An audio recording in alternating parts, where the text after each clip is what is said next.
everyone, welcome to a special episode of Operation Battle Ready. We're going to call this reoccurring segment of Riotgrrl Minute, where we're going to focus on female representation in the hobby. We're going to talk about, I guess, how it is to be a girl in this hobby and how we can, as a community, make it more of an accepting, loving place for everybody, regardless of your gender. Now, I know this is kind of a polarizing subject for some, so if you have your opinion, that's fine, that's great.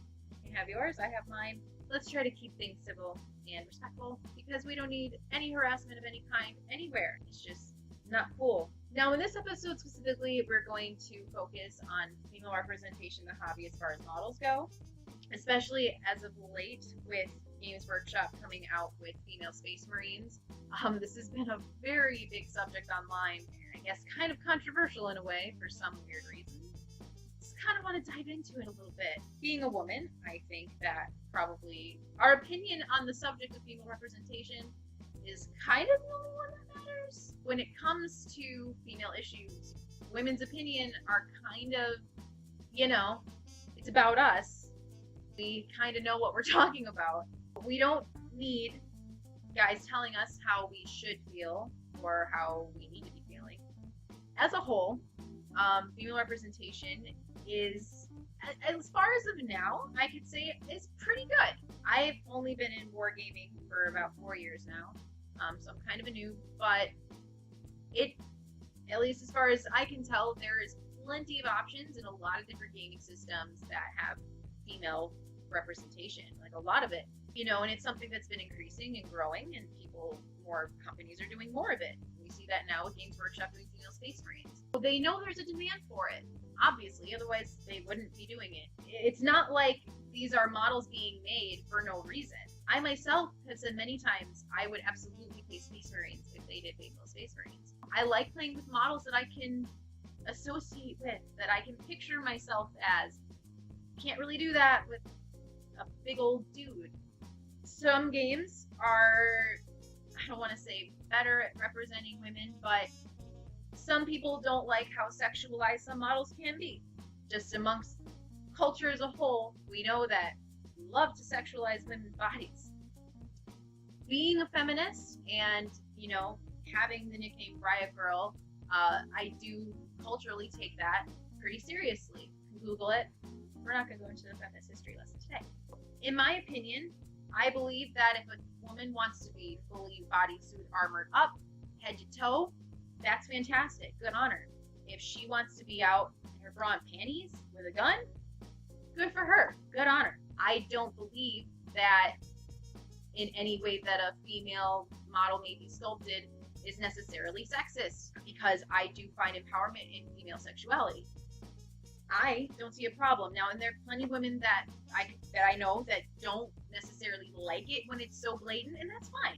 But I also think there should be a wide range. We should have models that are, I guess, skimpier, and we should have models that are more modest. I think that's totally okay, and I think there should be that range. We should be all represented just like we are as women. We are all different, and we all should be represented the way we are. There are plenty of other models in different gaming systems that are perfect that you can make look not so skimpy. So it's not that huge of a problem. Going into the subject as far as like boob armor. Being a woman, it's so weird looking at things like this and being like, why are boobs so offensive? It's a big subject. Being a woman, having boobs. I know when I've ever put on anything that was solid or constricting of any kind, I need some room. I kind of need some room. Whether that's represented by it just being airier, having little cup type things, right? Whatever it is, it needs room. We need it. Personally, I think there should be a little something that kind of shows like there's like a boob there.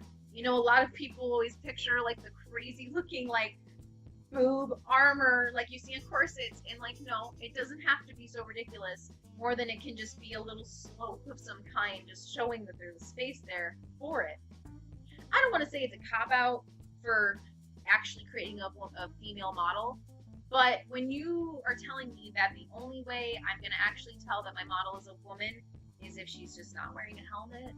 It's not exactly great, and it doesn't excite me very much, because I'd love to be able to have a full suited with a helmet on Space Marine, but I can also tell as a woman just by looking.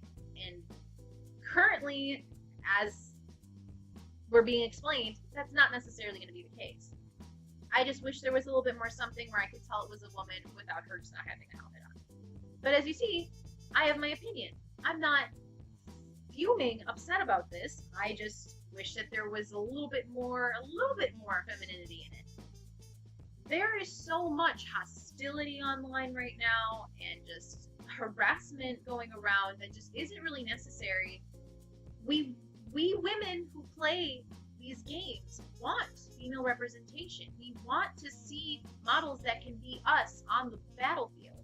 This male-dominated hobby, you all have a lot of models you can choose from that you want to be you. This isn't happening because we're trying to take over your games. We just want something that we feel we can play with and identify with. And when you see all of these, comments online, and it shows you the kind of not so pretty underbelly of a lot of, not just specifically wargaming, tabletop wargaming, but the nerdery as a whole, us being nerds, how much of it is kind of rooted in this, like, this is for men, this is for us, and in trying to almost exclude women in a way that doesn't need to be there. We're not trying to take over anything. We're not trying to ruin your game. We're just trying to have fun with it too. So I hope you enjoyed this first episode of Riotgrrl Minute here on Operation Battle Ready. I plan on talking about this a lot because it is something that comes up a lot, and I want to quickly thank all our patrons on Patreon. We love you all. You're all fantastic. Bye, guys.